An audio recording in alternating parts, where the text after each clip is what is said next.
তো হ্যালো বন্ধুরা। তোমরা এটাই ভাবছো তো যে জবা ফুল আর পাতা দিয়ে কি হবে। তো জবা ফুল আর পাতাটা দিয়ে আজকে আমি এই ফুল আর পাতাকে নিয়ে বাটবো। বাটার পর এটাকে আমি মাথায় মাখবো। তো চলো তোমরা দেখো। তারপরে আমি কি করলাম, ওটাকে বেটে একটা কাপড় দিয়ে এটাকে ভালো করে সেঁকে নিলাম। নেওয়ার পর আমি 1 চামচ অ্যালোভেরা জেল দিয়ে দিলাম। তোমাদের কাছে গাছের অ্যালোভেরা থাকলে তোমরা সেটাও দিতে পারো। তারপরে এটাকে আমি ভালো করে মিক্স করে নেব। তো মিক্স করে নেওয়ার পর এটাকে যেরকম মাখা হয় আমি সেরকম মাখবো।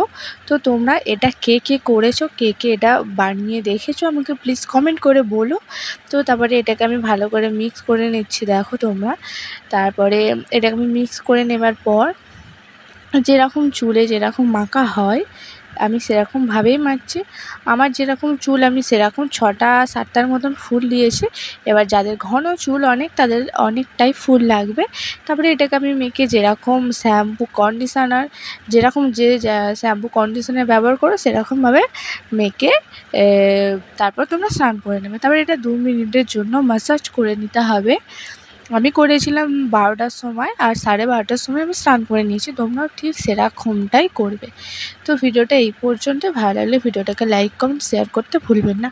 আর কেউ যদি এই ভিডিওটা দেখে এটা করে থাকো তা নিশ্চয়ই আমাকে কমেন্ট করে বলো। এটা করে আমার খুবই ভালো লাগে। এটা করে আমার চুল পড়ে না, চুলটা বেশ ভালোই থাকে।